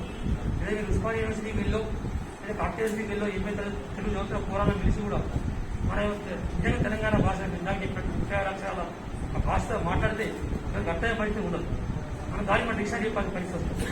అందుకని ఇట్లాంటి పుస్తకాలు దేవనాన్ని లాస్ట్ టైం కూడా మీ యొక్క రిటర్న్ రిలీజ్ చేసుకున్నా ఎప్పటికీ మీ ఎంపీ మీకు ఒకటి వస్తుంది మీరు ఎప్పుడు చేశారు అట్లా దేవన్న కవిత్వం మీద ఎప్పటి గారి కవిత్వం మీద మనం రీసెర్చ్ చేయాల్సిన అవసరం ఎక్స్ట్రా ఉంటుంది. ఎందుకంటే మీరు తెలుగులో వస్తున్న ప్రొఫెసర్గా ప్రొఫెసర్గా ఉన్నది కనుక చాలా మంది శాస్త్రాల పని కొత్త అవకాశం ఉంటుంది కనుక ఇలాంటి వాళ్ళు చేస్తే తెలంగాణ భాషను చేసండి. తెలంగాణ భాషను బతికించుకోవాలంటే ఖచ్చితంగా వీరి పదాల మీద మనం ముందు తీసుకొచ్చే బాధ్యత తెలంగాణ పౌరులు చేసి మరోసారి తెలియజేస్తూ మరి దాన్ని ఈ కార్యక్రమంలో భాగస్వామ్యం చేసినటువంటి పెద్దలు అంజయ్ గారికి నాగభూషణ్ గారికి ఇద్దరికి కూడా హృదయపూర్వకంగా నమస్కారం తెలియజేస్తా కూడా వచ్చి నన్ను ఈ కార్యక్రమం ఆహ్వానం చేయడం జరిగింది. నేను కూడా నేను చిన్న మెసేజ్ పెట్టినా వస్తానని చెప్పి చెప్పడం జరిగింది. అంత సమయం వారు రావడం ఆ సమయాన్ని అంటే అక్కడి నుంచి వచ్చి నా కూర్చొని కావాల్సిన వెయిట్ చేసి పరిస్థితి వస్తే నాకు కొంచెం బాధ అనిపిస్తుంది ఎప్పుడు కూడా. అందుకే ఎవరైనా ఫోన్ చేసి అదే చెప్తాను, మీరు వాట్సాప్ పెట్టండి మెసేజ్ పెట్టండి సరిపోతుంది నాకే చెప్తా ఉంటాను. అయినప్పటికీ వారు వినకుండా ఇద్దరు స్వయంగా వచ్చి అట్లా తిరుపతి గారు కూడా స్వయంగా ఫోన్ చేసి తప్పకుండా రావాలని చెప్పుకోవాలి. అందరి సహోదరులకి హృదయపూర్వక నమస్కారం తెలియజేస్తూ లక్ష్మణరావు గారు ఇంకొక చిన్న కోరిక కోరుతాము. మన తెలంగాణ మన హైదరాబాద్ వెళ్ళిన డాక్యుమెంట్ చూస్తూ ఉంటాం, కొంచెం జిల్లాలు కలుస్తూ ఉంటాం. అట్లాగే కరీంనగర్ జిల్లాలో కూడా ఉమ్మడి జిల్లాలో చాలా గొప్ప వ్యక్తి ఉందన్నమాట. పైడి జయరాజు గారు లాంటి కావచ్చు, చిన్నారాయణ గారు కావచ్చు, అలాగే రాజశేఖర ప్రభాకర్ లాంటి ఇలాంటి గొప్ప వ్యక్తుల సంబంధించి కూడా మన డ్యామ్ ఒకటి గొప్ప గట్టులా వేసుకొని అందరి మీరు అధికార పక్షంలో ఉన్నది కనుక మీరు అనుకుంటే సాహిత్యపరంగా మీరు అనుకుంటే తప్పకుండా సక్సెస్ అయ్యే అవకాశం ఉంటుంది కనుక మీరు మిమ్మల్ని కోరాలని చెప్పి అనుకోవడం జరిగింది. ఏమని అనుకున్నాయి వాళ్ళ ఖచ్చితంగా ఇలాంటి గొప్ప వ్యక్తుల విగ్రహాలన్నింటినీ కూడా మనం ఒక పద్ధతిగా పెట్టినట్టయితే వేల మందికి మనకు ఆదర్శంగా ఉంటుంది. వేరే జిల్లాలకు కూడా ఒక మంచి స్ఫూర్తిగా ఉండి జరుగుతుందంటే దీన్ని మీరు మీ మనసుకు నచ్చిన పర్యటన తీసుకోవాలని చెప్పి హృదయపూర్వకంగా మనం ఏం చేస్తా ఉన్నాం. ఖచ్చితంగా ఎక్కడ పాతబిడ్జి కావచ్చు, మీ పాతబిడ్జి సంతోషం లేదా డ్యామ్ కట్ట మీద కూడా కట్ట ముందుకు తీసుకొని మనం చెట్టుకోవడం జరిగింది. అక్కడ మీరు మీ ఇష్టం, మీరు మంచి స్టేజ్ తీసుకొని 10 మందికి ఉపయోగపడినట్టుగా 10 మంది చూసేటట్టుగా చరిత్ర చేసినట్టు నిజంగా ఈరోజు మన కొంతమంది ఈరోజు మగాబడి మాట్లాడుతూ ఉంటాం. సో మనం తెలంగాణ మనం హైదరాబాద్ పోయినప్పుడు ఆ చెట్టు కింద కూర్చుంటే గత కూర్చుంటే ఎవరో మానవులు చదువుతారు వాక్యాలు. సో అట్లా ఆ పరంపర కొంచెం ముందు సాగే అవకాశం ఉంటుంది కనుక ఖచ్చితంగా మీరు ఈ ప్రాజెక్ట్ని స్మార్ట్ సిటీలో భాగంగా కావచ్చు, లేకపోతే ఇతరత్ర భాగంగా కావచ్చు, ఈ సొంత యూనివర్సిటీ జిల్లాలో మీకు వచ్చినట్లయితే ఆ నీళ్ళలో కావచ్చు, ఏదైనా కావచ్చు. సో ఖచ్చితంగా మీరు టేకప్ చేసి మీకు విజ్ఞప్తి చేస్తూ నాకు అవకాశం ఇచ్చిన ప్రజలందరికీ మరోసారి థ్యాంక్ యూ. జై హింద్, జై తెలంగాణ. ముఖ్యమైనవి కనబడుతుంది. అందులో తెలంగాణ సంస్కృతిని ప్రతిబింబించే ఒక అంటే తెలంగాణ సాంస్కృతిక వ్యక్తిత్వం మనకు అక్కడ కనబడే విధంగా విగ్రహాలు పెట్టిస్తే బాగుంటుంది అనేది చెప్తున్నారు. అది భవిష్యత్ తరాలకు కూడా స్ఫూర్తిదాయకంగా ఉంటుంది. అదొకటి ఎమ్మెల్సీ గారు చేస్తే బాగుంటుంది. మరి బహుశా నేను అనుకుంటా ఎమ్మెల్సీ గారి మనసులో ఈ కోరిక కూడా ఉండి ఉంటుంది. నాకు తెలిసి అనుకున్నదే, తన మనసులో ఉన్నదే అది. అయితే రెండవది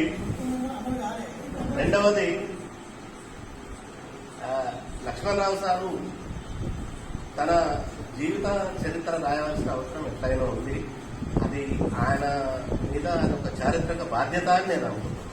ఎందుకంటే అదొక ప్రజల చరిత్రగా, ఆనాటి ఉద్యమ చరిత్రగా అదొక రూపుదాల్చే అవకాశం ఉంది. కాబట్టి ఈ సందర్భంగా నేను వారికి విజ్ఞప్తి చేస్తూ అలిశెట్టి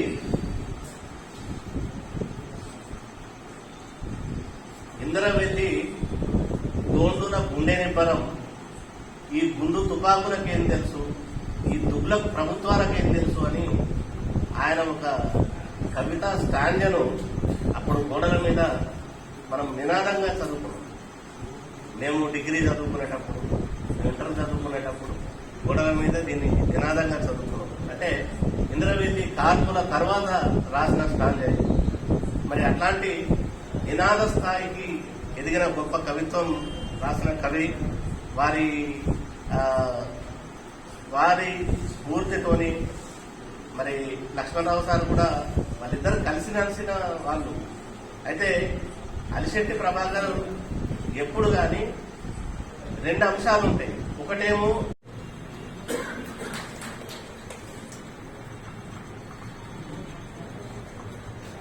సభాధ్యక్షులు, తెలంగాణ రచయితల వేదిక జిల్లా అధ్యక్షులు శ్రీ మలుపురి అంజయ్య గారు, తెలంగాణ రచయితల వేదిక రాష్ట్ర అధ్యక్షులు శ్రీ గారూరు నాగకృష్ణ గారు,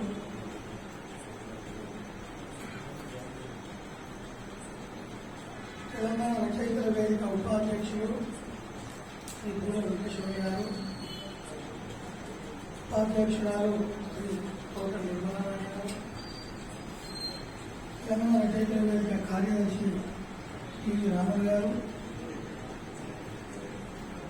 మన అదనపు కలెక్టర్ నుంచి సాహితీ అభిమాని, కరీంనగర్లో తాము వచ్చినప్పటి నుండి సాహితీ కార్యక్రమాలకు ఒక వేదికగా వెన్నుదన్నుగా ఉంటూ కవులను రచయితలను ప్రోత్సహిస్తున్నటువంటి ఒక ప్రభుత్వ అడ్మినిస్ట్రేటర్ అయినటువంటి అదనపు కలెక్టర్ శ్రీ శ్యాంప్రసాద్ రెడ్డి గారు, సాధారణంగా ప్రభుత్వ అడ్మినిస్ట్రేటివ్గా ఉన్నటువంటి వాళ్ళలో సాహిత్యాభిలాష కానీ సాహిత్యాన్ని అధ్యయనం చేయడం పట్ల కానీ కవులను రచయితలను సాహితీవేత్తలను ప్రోత్సహించే విషయంలో కానీ చాలా తక్కువ అర్థులు ఉంటారు.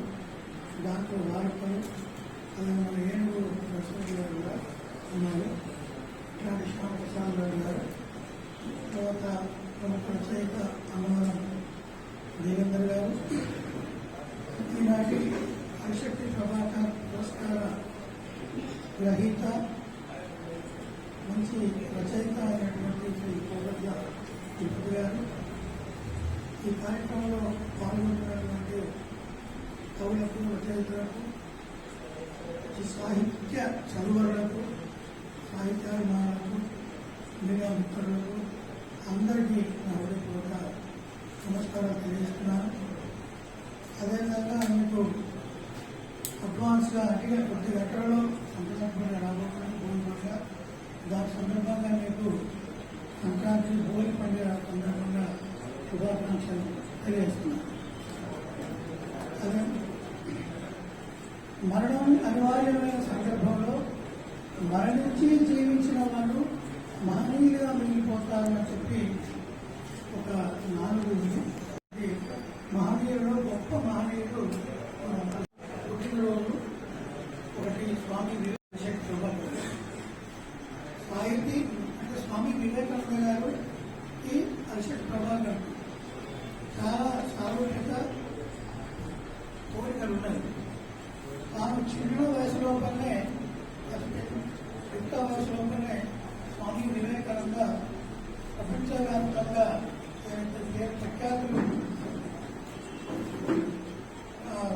వహించిందో మన భారతదేశ సంస్కృతి సాంప్రదాయాలను ప్రపంచ వేదిక మీద ఏకంగా వినిపించి గొప్ప అక్కడ యువకులను అట్లా యువకుల ఆత్మస్థైర్యాన్ని, ఆత్మవిశ్వాసాన్ని, నైతిక విలువలు పెంచడంలో ఎటువంటి రచనలు చేశాడో అదేవిధంగా ఈ కాలంలో మన హరిశక్తి ప్రభాకర్ గారు ఇలాంటి గొప్ప రకరకాల కవితలు పాత్రగా తీసుకొని రచన చేసిన వ్యక్తి.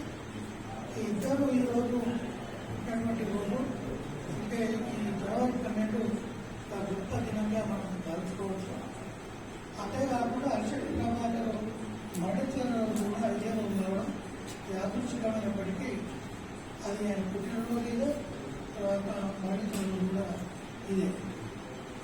కనుక హరిశక్తి ప్రభాకర్ యొక్క అవార్డును ఇచ్చేటువంటి అవకాశాన్ని, శాశ్వతంగా ఇచ్చేటువంటి అవకాశాన్ని నాకు కల్పించినటువంటి తెలంగాణ రచయితల వేదిక సంస్థకు హృదయపూర్వకంగా నేను ధన్యవాదాలు తెలియజేస్తున్నాను.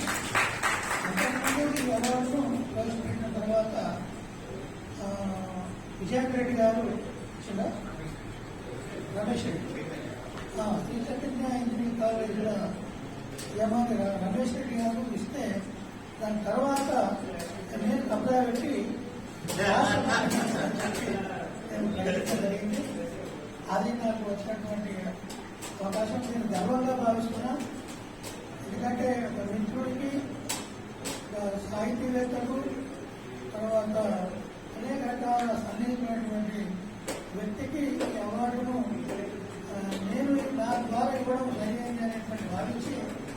శాశ్వతంగా ఇస్తాను చెప్పినప్పుడు వాళ్ళు అంగీకరించినారు. నాకు చాలా సంతోషంగా ఉంది. తర్వాత అరిశెట్టి ప్రభాకర్ గారి యొక్క స్మారక అవార్డును ఈరోజు కూకట్ల తిరుపతి గారికి ఇవ్వడం అనేది చాలా సమంజసమైనటువంటి నిర్ణయంగా నేను భావిస్తున్నాను. ఎందుకంటే కూకట్ల తిరుపతి గారిని చూస్తేనే ఒక పర్యటనం గుర్తుపడేటువంటి బాడీ లాంగ్వేజ్. మనిషిని చూస్తేనే మనకు పల్లె జీవితము పల్లెటనం అనేది గుర్తుపడుతుంది. తర్వాత వారి సాహిత్యం గురించి మూల వెంకటేశ్వర గారు వివరంగా చెప్పినప్పుడు వారి సాహిత్యం నిండా అంటే కవితాలు, గ్రామీణ జీవితము, గ్రామీణ వర్గాలు, అదే వారి భాష కూడా గ్రామీణ జీవితాలలో పాల్గొనేటువంటి భాష, తర్వాత గ్రామీణ ఆర్థిక పరిస్థితులను వివరిస్తూ రాసినటువంటి కవిత్వాన్ని వెంకటేశ్వర గారు చదివించినప్పుడు నాకు అలా అనిపించింది. ఎందుకంటే నేను చదవలేదు, ఇప్పుడు ప్రధానంగా వినడం జరిగింది. తర్వాత చదవాలనేటువంటి భావన కూడా కలిగింది. కనుక ఈ అవార్డును మరి మన ఆదాపు కలెక్టర్ గారు చెప్పినట్టు ఈ సంవత్సరం ఈ అవార్డు కూకట్ల తిరుపతి గారికి దక్కడం అనేది ఆయన హక్కు. ఇది సరైనటువంటి అవార్డుగా నేను భావిస్తున్నాను. వారికి ఇవ్వాలని చెప్పి నిర్ణయం చేసినటువంటి మరి కమిటీకి నేను హృదయపూర్వకంగా ధన్యవాదాలు తెలియజేస్తున్నాను. కూకట్ల తిరుపతి గారు మరి ఇంకా తన యొక్క కవిత్వాన్ని సమకాలీన పరిస్థితుల మీద ఎక్కువ పెట్టి ప్రజలకు చైతన్యవంతులు చేయాలని నేను కోరుతున్నాను. అదేవిధంగా మన అన్నవరం దేవేంద్ర గారు కూడా వారి వీరిద్దరి రచనలు చదివితే మనం మొత్తం గ్రామీణ జీవితం ఏ రకంగా ఉంటుందో అసలు పదాలు మనకు అనే రాదు. కొన్ని పదాలు అయితే అట్లాంటి పదాలు మన పల్లె జీవితాల్లో ఉన్నాయి. వాటి చదివి మనకు అర్థమవుతుంది. అన్నవరం దేవేంద్ర గారు ఇంకా ఈరోజు ఈ వేదిక మీద ఒకరికంటే ఒకరు మంచి ప్రతిభ కలిగినటువంటి మాట్లాడేటువంటి ప్రతిభ కలిగినటువంటి వాళ్ళకు మంచి సాహిత్యాభిమానులు, సాహిత్యవేత్తలు ఉన్నారు. ఇక్కడ కింద కూర్చున్న వాళ్ళు కూడా మంచి సాహితీ సృజనకారులు ఉన్నారు. ఇంతమంది సాహితీవేత్తల మధ్యన ఈరోజు ఒక మంచి సాహిత్య కార్యక్రమంలో పాల్గొన్నటువంటి చాలా రోజుల తర్వాత మంచి సాహిత్య సమావేశంలో పాల్గొన్నటువంటి అనుభూతి కలుగుతున్నది.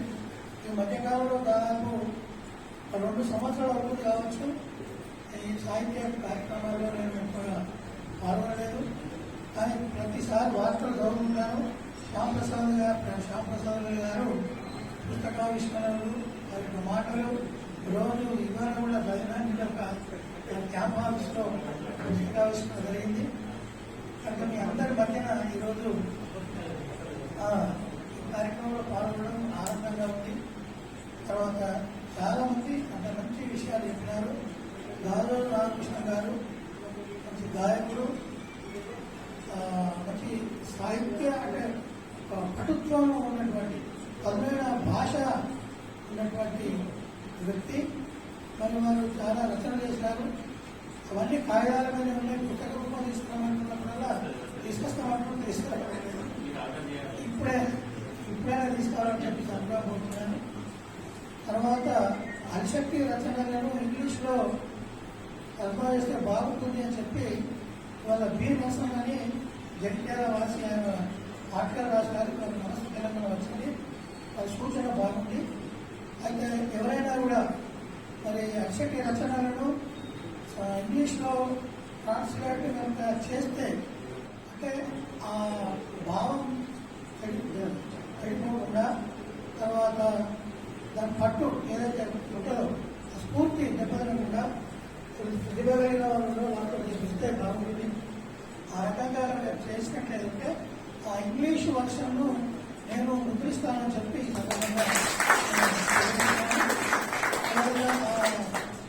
ట్రాన్స్లేట్ చేసే బాధ్యతను మరి తెలంగాణ చైతన్య వేదిక నిర్వాహకులు అనుకుల అంజయ్య గారు కానీ, రాజు రామకృష్ణ గారు కానీ, తిరుపతి గారు, పూర్ణ ఒక్కరు అందరూ ఒక్కొక్కరు ఒకరికంటే ఒకరు మంచి రచయిత ఆ పట్టణంలో ఉన్నారు. వాళ్ళు ఆలోచించి ఆ నిర్ణయం తీసుకుంటే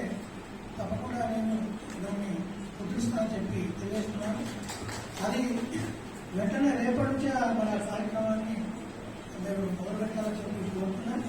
వీలైతే వచ్చే 2022 అవార్డు సమయానికి దాన్ని ఆవిష్కరణ చేసుకుంటే మనం తీసుకునే నిర్ణయం వేగవంతంగా అమలయ్యేటువంటి అవకాశం ఉంటుందని చెప్పి నేను తెలియజేస్తున్నాను. ఇక అరిశెట్టి ప్రభాకర్ యొక్క నిబంధనల గురించి నిజాయితీ గురించి దాని తర్వాత ఆయన నిర్భయత్వం గురించి నిరాడంబరత్వం గురించి చాలా మంది శైలి ఉన్నారు. ఇప్పుడు కూడా మన మిత్రులు చెప్పే ఉన్నారు. మన దాన్ని మళ్ళీ ఇక్కడ ఉదాహరించాల్సినటువంటి అవసరం లేదు.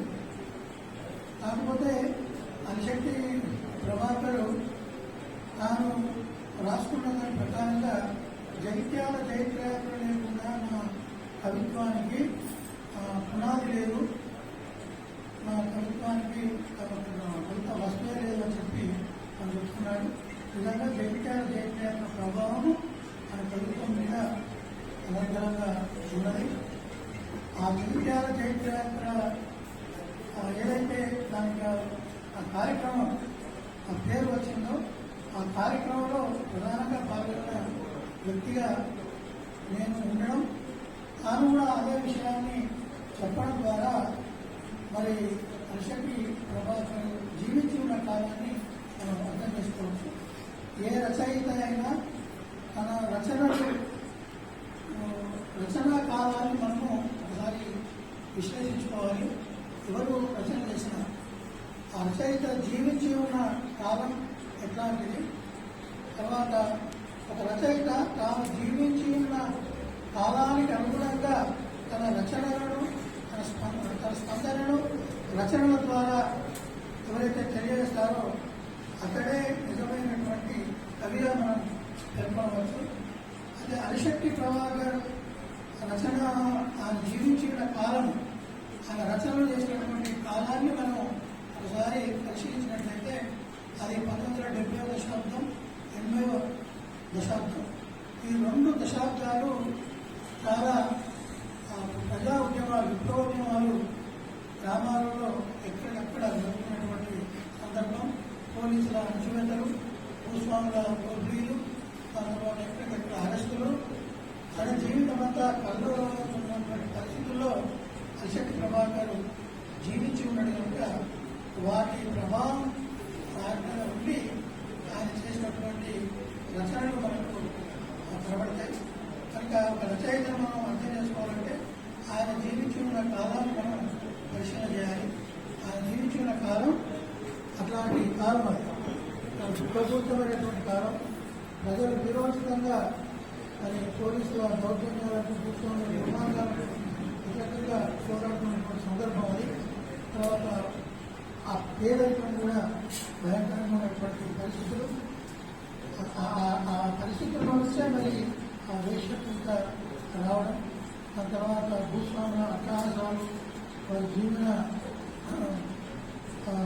సౌలభ్యాల నుంచి కూడా పరిస్థితిని వడ్డించినటువంటి సిటీ లైఫ్లో అరిశెట్టి ప్రభాకర్ ఆనాటి తాను జీవించున్న కాలాన్ని అనుగుణంగా స్పందన తెలియజేస్తూ రచనలు చేసేది కనుకనే ఒక రచయితగా ఇప్పటికీ మనలో మరి స్ఫూర్తి రావడం జరుగుతున్నది. అరిశెట్టి ప్రభాకర్ యొక్క స్ఫూర్తిని మనం కొనసాగించాల్సినటువంటి బాధ్యత ఉన్నది.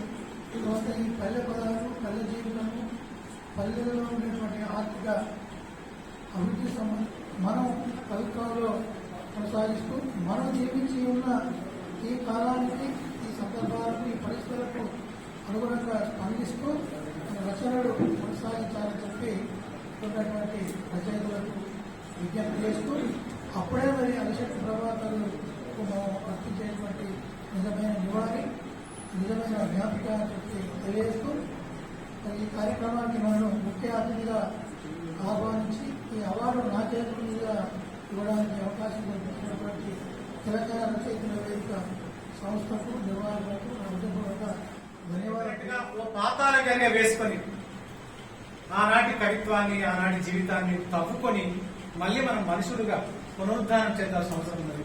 మరొక వారి తిరుపతి అభినందన. Thank you.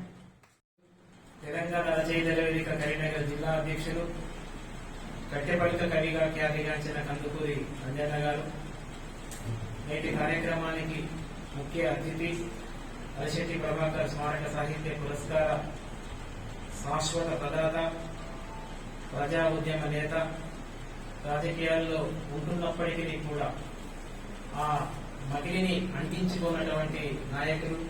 కవిగా రాజకీయ నాయకుల్ని ముగిలేటువంటి వాళ్ళు అనేక మంది ఉంటారు, కానీ తెలంగాణ రచయితల వేదిక ఒక నికార్స్ అయింది, ఒక నిక్కచ్చితత్వాన్ని కలిగి ఉన్నది. తెలంగాణ రచయితల వేదిక అంటున్నది అంటే తాను గొప్పవాడు అని చెప్పి ఇప్పుడు చెప్పడం కాదు, తన గతాన్ని ఒకసారి పరిశీలిస్తే పరిశోధిస్తే మనకు తెలిసి వస్తుంది.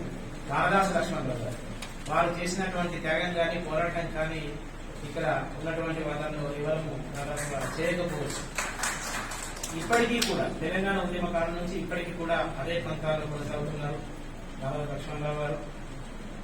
అలానే కరీంనగర్ జిల్లా అదనపు కలెక్టర్ శ్రీ శ్యాంప్రసాద్ లాల్ గారు అదనపు కలెక్టర్ గా ఉన్నటువంటి వారు ఎంత సామాన్యంగా ఉంటారు అంటే ఎవరైనా వెళ్ళి వారితో మాట్లాడవచ్చు, ఎవరైనా వారికి టెలిఫోన్ చేయొచ్చు.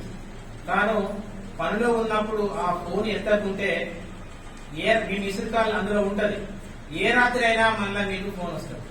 కానీ నేనే సాక్ష్యం, చాలా సందర్భాలు మళ్ళీ కాల్ బ్యాక్ చేస్తూ ఉంటారు. అట్లా చేసేటువంటి వాళ్ళ నేను తక్కువ మంది చూసిన, అతి తక్కువ మందిలో శ్యామ్ సార్ ఒకరు. నిజంగా ఈ రోజు తాను కరీంనగర్ జిల్లా కేంద్రంగా సాహిత్యానికి ఇస్తున్నటువంటి ఆదరణ కూడా అంత గొప్పగా వస్తున్నది. తెలంగాణ రచయితల వేదిక రాష్ట్ర అధ్యక్షులు, తెలంగాణ మలిదశ ఉద్యమంలో తాను ఒక తెలంగాణ జెండా అయి, ఎజెండా అయి, పాట అయి, మాట అయి, కవిత అయి, నేటికి ప్రజల పక్షమై ప్రవర్తిస్తున్నటువంటి మా ఆత్మీయ అన్న దాసోజు నాగభూషణం గారు. తమ్మి తమ్మి అని చెప్పేసి చాలా చక్కగా ప్రేమపూర్వకంగా పిలుస్తూ ఉంటారు. అలానే తమ్ముళ్లాగానే సూచన సలహాలు కూడా ఇస్తూ వస్తూ ఉన్నారు. ఈ సాహిత్యం అందించినటువంటి అన్న దాసోజు అన్న. అలానే తెలంగాణ మట్టితనాన్ని మలిదశ ఉద్యమ కాలం నుంచే తన కళాన్ని కద్దుకొని కండ్లకు అద్దుకొని కవిత్వం రాస్తున్నటువంటి ఆత్మగల్ల కవి అన్నవరం దేవేంద్ర గారు. వారు కూడా ఇప్పుడు రాస్తున్నటువంటి కవులలో 10 మందిలో, తెలంగాణలో 10 మందిలో వారు ఉంటారు. కానీ ఎవరితోనైనా కూడా కలివిడిగా ఉంటారు. అది మేము వీళ్ళ నుంచి నేర్చుకున్నటువంటి. అలానే బూర్ల వెంకటేశ్వర్ గారు, తాను కరీంనగర్ జిల్లా అధ్యక్షులుగా ఉన్నప్పుడు నేను జిల్లా ప్రధాన కార్యదర్శిగా పనిచేశాను. నా మీద పనిభారం పడకుండా చాలా చక్కగా సూచనలు చేస్తూ సలహాలు ఇస్తూ ముందుకు నడిపినటువంటి వారు. తెలంగాణ ఉద్యమ సమయంలో నాకు చేదోడు వారులుగా ఉన్నటువంటి వారు తెలుగు అసిస్టెంట్ ప్రొఫెసర్ బూర్ల వెంకటేశ్వర్ గారు. నాతో పాటు ప్రధాన కార్యదర్శిగా నేను జిల్లా అధ్యక్షుడిగా కొనసాగుతున్నప్పుడు నాతో పాటు ప్రధాన కార్యదర్శిగా పనిచేసినటువంటి వారు సివి కుమార్ గారు. వాస్తవంగా వయసులో తను నాకంటే 1 సంవత్సరము 2 సంవత్సరాల పెద్ద, 1 సంవత్సరమే. నేను వారికంటే చిన్న అధ్యక్షునిగా నేను చిన్న అధ్యక్షుని. కానీ ఏనాడు కూడా నాకంటే పెద్దవాడైనప్పటికీ కూడా అధ్యక్షునిగా ఉన్నానన్న కావచ్చు ఏమో కానీ అన్నానికి సంబంధించిన వాస్తవంగా నేను సివి కుమార్ గారికి తమ్ముడు. అది తెరవే కల్పించినటువంటి గౌరవంగా నేను భావిస్తూ ఉన్నా. ఆత్మగల్ల సోదరి వారికి. అలానే తెలంగాణ రచయితల వేదిక పరిచయమైనప్పటి నుంచి ఎన్నికల ముచ్చట్ల ద్వారా వస్తూ తెలంగాణ సంస్కృతి సంప్రదాయాలకు అనుగుణంగా కవిత్వం రాస్తూ వస్తున్నటువంటి వాళ్ళు తోట నిర్మలారాణి గారు. వారు కరీంనగర్ కేంద్రంగా కవిత్వం రాస్తున్నటువంటి కవయిత్రులలో ఇప్పుడు రాస్తున్నటువంటి వాళ్ళల్లో ప్రముఖంగా ఎన్నదగినటువంటి వారు. ఏదున్నా కానీ ముఖాముఖిగా మాట్లాడేటువంటి తత్వము, కష్టించేటువంటి తత్వము, ప్రశ్నించేటువంటి తత్వము పుచ్చుకున్నటువంటి వారు. అలానే ఈ అవార్డుకు నన్ను ఎంపిక చేసినటువంటి కమిటీ సభ్యులైనటువంటి మా సాహిత్య గురువు, నేను సాహిత్యంలోకి వచ్చిన తర్వాత 2000 నా మొదటి పుస్తకం బీటీపీ చేయించుకొని పట్టుకొని వెళ్తే నేను పరిచయం లేదు అప్పటికి బాగా. పట్టుకొని పోతే దాన్ని చూసి దీన్ని తిప్పేసి మీ కవిత్వం నేను అప్పుడప్పుడు వార్తాపత్రికలలో, దినపత్రికల మన కవితా స్పందన ఉండేది, అలానే కొన్ని పత్రికలలో చదువుతూ వస్తున్నా సూటిగా స్పష్టంగా ఉంటున్నది నేను రాష్ట్ర ముఖ్యమాట చెప్పి తీసుకుని రాసి ఆ 2005వ సంవత్సరంలో నేను ఆయన చేయి పట్టుకున్నానంటే ఇప్పటికీ విలువలేదు. ఇప్పటికీ ఆయన కూడా నన్ను విడిచిపెట్టి పక్కన ఉండలేదు. ఒక తండ్రి లాంటి వారు. 2005వ సంవత్సరం నుంచి సాహిత్యంలో నాకు ఒక తండ్రిలాగా, అంటే ఎక్కడ ఈయన కొంచెం ఆవేశపూరితంగా మాట్లాడతాడో, మరి ఎక్కడ చిక్కుకుంటాడో ఇబ్బందులలో అని చెప్పేసి నింబాలించేటువంటి వారు, మమ్మల్ని ఎప్పటికప్పుడు సంధాయించేటువంటి వారు పెద్దలు కేంద్ర సాహిత్య అకాడమీ పురస్కార గ్రహీత డాక్టర్ నడివేల భాస్కర్ సార్, 14 భాషల్లో ప్రవీణమైనటువంటి వారు సెలక్షన్ కమిటీ మెంబరు. అలానే జూకంటి జగన్నారాయణ గారు, అఖిల భారత తెలంగాణ రచయితల వేదిక అధ్యక్షుడు వారు. 3వ సభ్యుడు తెలంగాణ రచయితల వేదిక రాష్ట్ర అధ్యక్షుడు నాగోజు నాగభూషణం గారు. తర్వాత సభ్యుడు అన్నవరం దేవేందర్ గారు. తర్వాత కందుకూరి అంజన్న గారు, బూర్ల వెంకటేశ్వర్లు గారు, సివి కుమార్ గారు. ఇప్పటికీ Naguluri Sekhar sir, TSUWJ state president Naguluri Sekhar sir. నేను కూడా అందులో సభ్యుడిగా ఉండేది, కానీ ఈసారి నన్ను అందులోకి పిలవలేదు. కానీ ఈ సెలక్షన్ కమిటీ సభ్యులందరికీ కూడా నా హృదయపూర్వకమైనటువంటి ధన్యవాదాలు తెలియజేస్తూ, అలానే శాశ్వత పురస్కార ప్రదాత ఎమ్మెల్సీ నారదాస్ లక్ష్మణరావు గారికి కూడా ఈ సందర్భంగా హృదయపూర్వకమైనటువంటి ధన్యవాదాలు తెలియజేస్తున్నాను. ఈ కార్యక్రమంలో ఆశయమైనటువంటి మిత్రులందరికీ కూడా పేరు పేరున నమస్సులు తెలియజేస్తూ, మరి నా కవిత్వం అంతా కూడా కల్పనలు తక్కువగా ఉన్నది. నా కవిత్వం అంతా కూడా ఊహలు కూడా కొంచెం తక్కువగా ఉన్నటువంటివి. కవిత్వం అంటే ఎంతో కొంత కాల్పనికత ఉంటుంది, ఎంతో కొంత ఊహాజనికత ఉంటుంది. అట్లాంటి వాటిని సంతరించుకుంటేనే ఆ వస్తువు కవిత్వీకరించబడుతుంది, ఆ వచనం వచనంగా మారుతుంది. కానీ అది వాస్తవమైనటువంటి మాట అయినప్పటికీ కూడా నా కవిత్వం మట్టికి మాత్రం నిజ జీవితం నుంచి వచ్చింది. అంటే నేను ఎక్కడైతే పుట్టిందో, ఏ మట్టిలోనైతే పుట్టిందో, ఏ మట్టిలోనైతే పెరిగిందో, ఏ మట్టినంతా నా ఒంటికి పూసుకున్నానో, ఇప్పటికీ కూడా నా ఒంటికి అదే మట్టిని పంటకు పూసుకుంటూ ఉంటాను. ఆ మట్టి కోసమే, ఆ మట్టి అందించినటువంటి గట్టిదనంతోటో, లేకపోతే ఆ మట్టి అందించినటువంటి స్ఫూర్తితోటే నేను రాస్తూ వస్తున్నా. ఆ మట్టి నేర్పినటువంటి దాని నుంచే రాస్తూ వస్తున్నాను. కానీ ప్రత్యేకించి నేను ఊహించి రాసినట్టు ఏది లేదు. ఎందుకంటే నేను ఒక బాల కార్మికుడు. నేను 1వ తరగతి నుంచి 5వ తరగతి దాకా పాఠశాలకు వెళ్ళలేదు. చాలా మంది అనుకుంటూ ఉంటారు. పొద్దంతా గొర్లగాడికి పోయి రాత్రి బడికి వెళ్ళేది. మా ఊర్లో బంజభూమయ్య పంతులు గారే ఉండే. ఆయన ఒక గడ్డి గుడిసె ఉంటే ఆ గుడిసెలో ఎక్క దీపం పెట్టి, నేను 75 చదువుతున్నాను, ఎక్క దీపం పెట్టి ఆ దీపపు వెలుగుల్లో ఒక 20-30 మంది పిల్లలకి రాత్రి పడి చెప్పేటువంటి ఆయనకు పంతులు చనిపోయింది. నా మీద వల్లవాళ్ళటువంటి ప్రేమ ఉండేది. ఎప్పటికీ నేను మధ్యకుండా వెళ్తాను, పోకుండా రాయగా వచ్చి మాట్లాడి వెళ్ళేటువంటి వాళ్ళు చాలా ఇష్టం చెప్పేది. సరే, అయితే ఆయనకు మేము ఇచ్చినటువంటిది ఏంటంటే నెలకు షేరు గ్యాస్ నూనె, ఒక షేరు గ్యాస్ నూనె, ఒక తవిడి బియ్యం. ఆయన శిష్యులందరూ ఆయన నెలవారీగా ఇచ్చేది. అట్లా చదువుతున్నటువంటి సందర్భంలో మళ్ళీ అప్పటికీ మా మేనమ్మ చదువుతున్నటువంటి వాళ్ళు ఈయన గొర్రెకాడికి పంపిస్తున్నావు, నువ్వు చదివించు బావని చెప్పేసి మాకు అందరికీ చెప్తే మా పంతులు కూడా దానికి తోడై ఈయన చదువులో చాలా ముందున్నాడు, అందరికంటే కూడా బాగా చదువుతున్నాడు, వాటిని చదివించు అని చెప్పేసి నేనంతా ఒత్తిడి చేస్తే నన్ను అప్పుడు కొండపల్లికల హై స్కూల్లో జాయిన్ చేయడం జరిగింది. వాళ్ళు ఉన్నప్పటికీ కూడా పొద్దంతా పనికి పోతూ, లేకపోతే గందగడ్డి కోసుకొస్తున్నాం, లేకపోతే పొలానికి నీళ్ళు పెడుతున్నాం, ఇంజన పెడుతున్నాం, దున్నుతున్నాం. ఇట్లాంటి పనులన్నీ చేసుకుంటూనే చదువుకోవడం జరిగింది. ఆ చదువుకున్నటువంటి పాఠశాల దశలోనే చిన్నతనంలోనే మనకు తెలుగు సార్ దక్షిణామూర్తి గారు, రంగు దక్షిణామూర్తి గారు చనిపోయారు యాక్సిడెంట్. ఆయన తెలుగు వ్యాకరణాన్ని బాగా గట్టిగా నేర్పిండన్న ఊర్లో ఎంకన్నా చెప్పాడు. నాకు ఎక్కడ పడింది చూడు, వెళ్ళిందే 5వ తరగతిలో బడికి అంటే ఆ 6వ తరగతి నుంచి 10వ తరగతి వరకు నేర్చుకున్నటువంటి తెలుగు వ్యాకరణం నా జీవితంలో ఇప్పటికీ పనిచేస్తుంటాను. అంత మంచి బీజాలు వేసిండు, నెమ్మదస్తుడు, నిజాయితీ పరుడు, పాఠశాలకు సెలవు పెట్టేటువంటి వాడు కాదు. ఆయన నేర్పినటువంటి ఆ వ్యాకరణము, ఆయన నేర్పినటువంటి ఆ అలంకార శాస్త్రము, ఆయన నేర్పినటువంటి ఆ శబ్ద శాస్త్రము, ఆ తర్వాత సాహిత్యాన్ని లోతుగా అధ్యయనం చేయడానికి బాగా దోహదం చేసింది. దానికి తోడుగా చిన్నప్పుడు ఊళ్ళల్లో విన్నటువంటి ఒగ్గు కథలు, మందగోళ్ళలో చెప్పేటువంటి కథల్ని ఎండాకాలంలో చెట్ల కింద కూర్చొని వినేది. చిన్నప్పటి నుంచి ప్రతి 7 తప్పించి 7 వచ్చేటువంటి వాళ్ళు ఆ కథలు అంటే ఒగ్గు కథలు, అలానే బుర్ర కథలు, హరికథలు అంటే అప్పుడప్పుడే ఊళ్ళో జరిగేవి. ఇవి మొదటి నుంచి. అలానే ఊళ్ళో మంచి రంగస్థల కళాకారులు ఉండేటువంటి వాళ్ళు వేసినటువంటి రామాయణం కానీ, వాళ్ళు వేసినటువంటి నాటకాలు, అలానే భాగవతం, యక్షగానం అంటే నాటకం వేరు, యక్షగానం వేరు, అలానే రామాయణం వేరు. దేని ధరువులు దానికి ఉంటాయి, దేని దాటి దానికి ఉంటాయి, కందుకు గంజానే కెరకాయి ఇవన్నీ. అంటే కళ, ఈ రంగస్థల కళారంగంలో నేను పాడుతున్నప్పుడు కానీ, తను పాడుతున్నప్పుడు కానీ చూస్తూ ఉంటాను.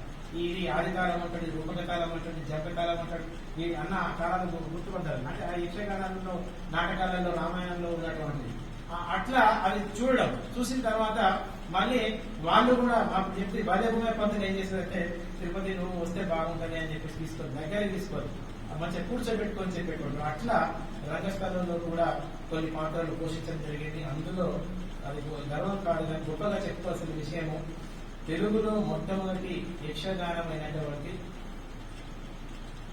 సుగ్రీవ విజయం అన్న పూర్ణాన్ని కందుకూరి రుద్రకవి రాసినటువంటి సుగ్రీవ విజయం, దాన్ని మేము దాదాపు ఒక 4-5 సార్లు ప్రదర్శించినాం. అందులో నాది సుగ్రీవుని పాత్ర. నిజంగా అది మనంతా బాల్యభూమి పంతులతో తెలుపుతారు.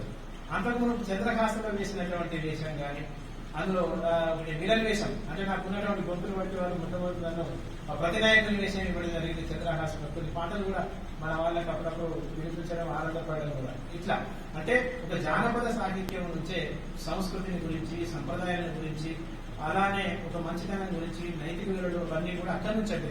ఎందుకంటే మాది నిరక్షరాస్యత కుటుంబం, అందున నిరుపేద కుటుంబం, ఇంకా చెప్పాలంటే పెద్ద కుటుంబం. అంటే ఎవరు మా వంశంలో చదువుకున్నటువంటి వారు లేదు. మా తండ్రి కానీ, మా చిన్న పెద్దవాళ్ళు కానీ, మా తాత ముత్తాతలు కానీ. అంటే నాకు అప్పుడప్పుడు అనిపిస్తూ ఉంటుంది, మరి క్రీస్తు పూర్వం నుంచే ఆధునిక చరిత్ర లెక్క పెట్టుకుంటే నేను 1975 సంవత్సరాలు, అంటే 1985 సంవత్సరాలు నా వంశానికి చదువు అందలేదు. అంటే ఎన్ని తరాలు నా వంశం అనగారిపోయింది, ఎన్ని తరాలుగా మా వంశీయులు చదువుకు దూరమైనారు అని చెప్పేసి బాధ వేస్తారు. ఇప్పటికీ కూడా చదువుకోమని చెప్పి ప్రోత్సహిస్తూ ఉంటే చాలా మంది ముందుకు రావడం లేదు.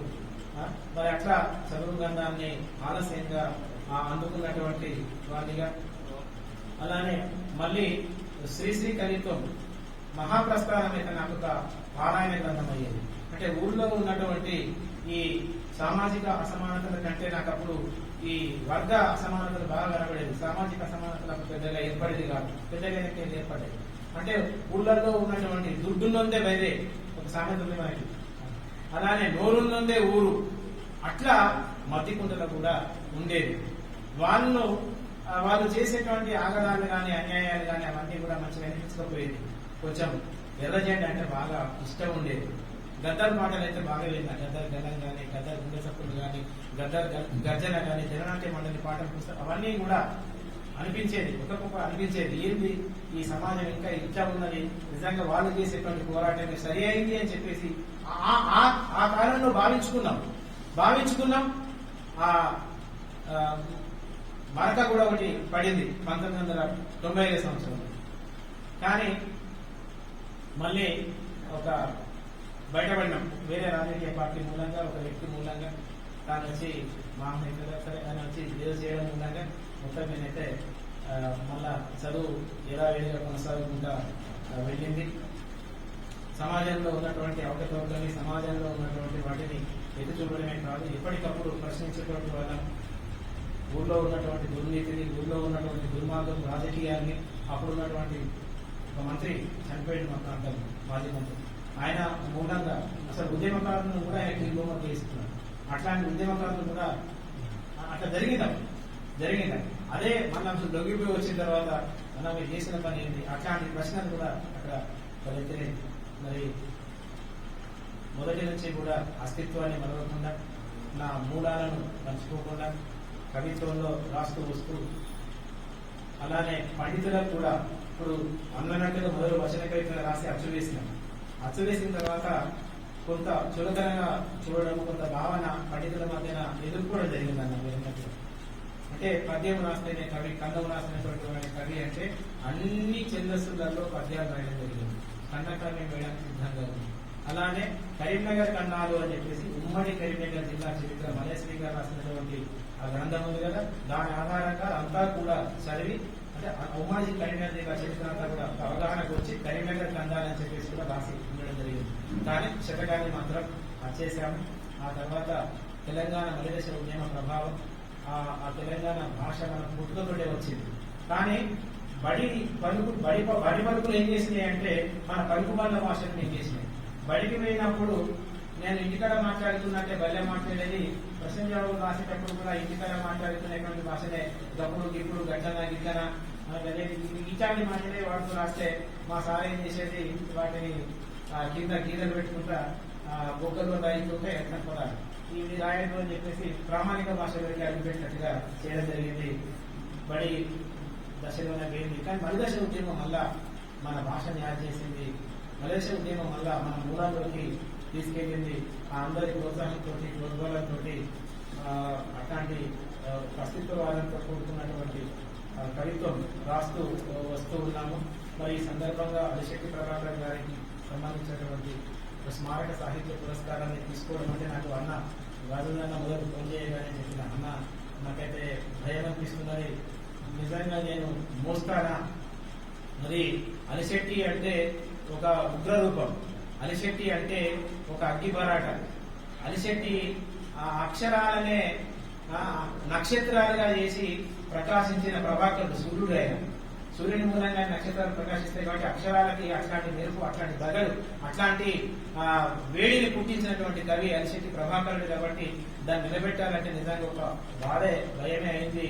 కానీ మిత్రులు అన్నారు అంటే అది నువ్వు సంతోషపడాల్సినటువంటి అంశం నేను గుర్తించడం అంటే అని చెప్పేసి అనగానే నాకు నిజంగా చాలా సంతోషం అనిపించింది. నా మీద ఉంచినటువంటి నమ్మకాన్ని వమ్ము చేయకుండా నేను ఎక్కడి నుంచి అయితే వచ్చిందో, ఎవరైతే నాకు నేర్పించిందో, మళ్ళా అదే సమాజం కోసం రాస్తూ వస్తున్నా, మునుముందు కూడా ఆ సమాజం కోసమే, తెలంగాణ భాష సాహిత్యం అస్తిత్వం కోసమే రాస్తూ ముందుకు పోతానని చెప్పేసి మీ అందరికీ మాట ఇస్తూ మనస్ఫూర్తిగా అందరికీ పేరు పేరున హృదయపూర్వకమైనటువంటి ధన్యవాదాలు తెలియజేసుకుంటూ, నా మీద అభిమానంతో వచ్చినటువంటి వివిధ సాహితీ సంస్థల అధ్యక్షులు, తెలంగాణ రచయితల సంఘం అధ్యక్ష ప్రధాన కార్యదర్శి వచ్చారు, వారికి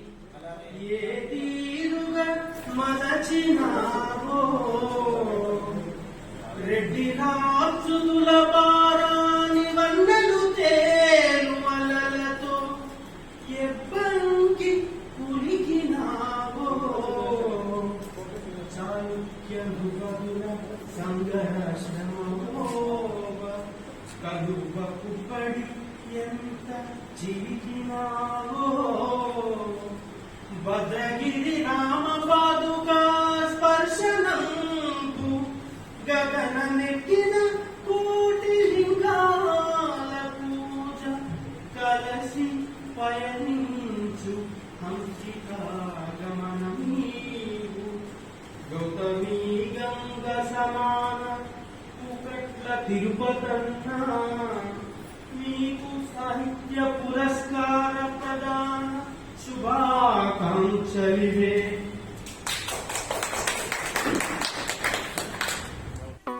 Thanks for watching this video. Please like, share and subscribe to Dharani TV.